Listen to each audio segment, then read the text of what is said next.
There's always one movie in a bunch that you just really want to see get done right. And one of those movies, if not the movie that we want to see be spectacular, is the new Batman-Superman crossover that introduces the characters to each other in the DCU. That could very well be one of the best movies in the entire DC universe. First off, it is worth stating that from interviews and comments from James Gunn, as well as those from some time ago, these hint at a Batman-Superman crossover in the DCU that may come sooner rather. And all of that being said, the Batman-Superman crossover movie is very likely going to happen early in the DC Universe's career. And why wouldn't it? After all, Batman and Superman, these two guys are the leaders of the Justice League that is to come. They are both the world's major superheroes. As far as members of the Justice League go, both Superman and Batman were the first. And despite having yet met, they both know of each other, and ultimately were the first two to have to team up to save Gotham and Metropolis from the Joker and Lex Luthor, and many other villains at times. And of course, both of these guys have to meet before the Justice League starts. At least that's how it happened in the comics and the animated series. And that is why it is very likely that their first meetup and one of the first, earliest, and best movies of the entire DCU will be based upon the world's finest scenario that plays out well before the founding of the Justice League. The world's finest denotes a long-running series, a tradition, where Batman and Superman first meet, where the world's best-known and most active superheroes are forced to team up to take down the world's greatest villains. These would be villains like Brainiac, Ra's al Ghul, Metallo, the Joker, Darkseid, and Lex Luthor. The world's finest has happened many times over in the comic books, but perhaps was best done in the Superman-Batman World's Finest 1997 animated movie. And this three-part series was just the best. Set in the DC animated universe, this three-parter bridged Superman the Animated Series and Batman the Animated Series together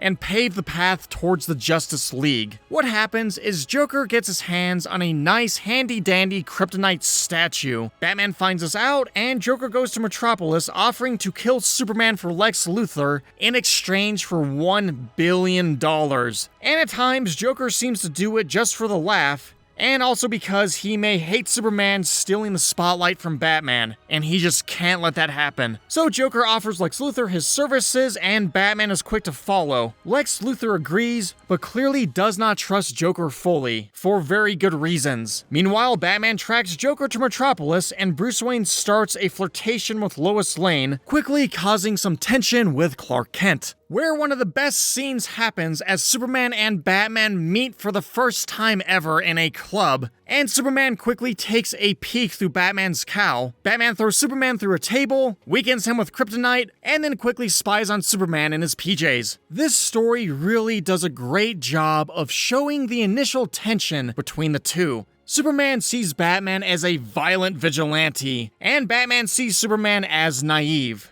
As threats escalate, they both learn to work together, combining Superman's power with Batman's intellect. As things take a turn, Joker steals a giant experimental robot plane from Lex Luthor's lab. He loads it with a kryptonite bomb designed to kill Superman and basically flatten Metropolis. More or less, Joker tries to nuke the damn city, both killing Superman, so Joker has Batman all to himself and proving that he is deadlier than Lex Luthor, all while cashing in on the $1 billion deal he made with Lex. And Joker's plan nearly works, but as Batman and Superman learn to put aside their differences, they manage to just stop him, with the kryptonite bomb exploding midair over the ocean, not in the city, and Joker being presumed dead in the massive explosion. But what do you know, he survives. But by the end of this movie, both Batman and Superman develop a deep mutual respect for one another. And this movie, this was just the best episodes of all the animated series. It was exciting. We got to see the clash of Superman and Batman's ideologies. We get to see them mess with each other in public, and the other can't call the former out on it. They don't start out as friends,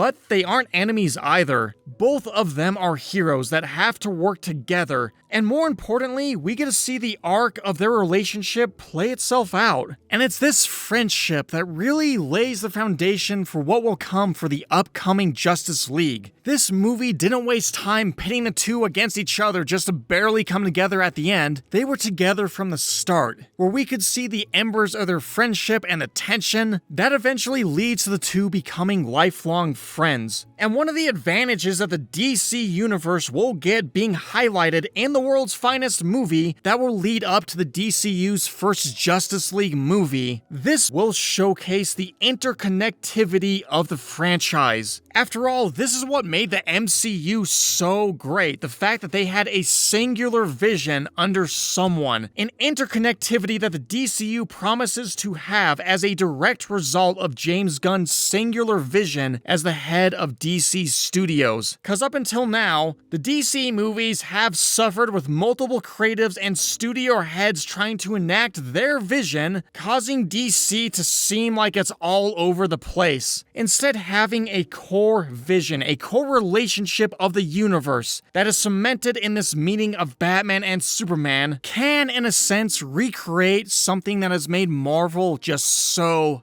good to watch. What the Russo brothers and Kevin Feige did with the MCU, we can see happen with the DCU, and this is just something the DCU really needs if it's going to keep up. And what's so cool is the DCU will kind of reverse what the DCEU did with Batman vs. Superman, as something critical that James Gunn has referenced is that a world's finest movie will be different from Batman vs. Superman and the past DC lineup, as it will capitalize on the DCU's notion that superheroes already exist. This movie and the DCU will not waste time setting up heroes. Batman will have been Batman for quite some time. We know that Hawkgirl is around, Mr. Terrific, and many others. At this point, Batman is already the head of a very large Bat family, but now suddenly things will get serious enough that the two of them have to come together. We will not necessarily have to wait through another Batman origin story. We can just go right into the world's finest, where Batman has been Batman and Superman has been Superman, and now the two have to pull things together to save the world. So as James Gunn continues to drop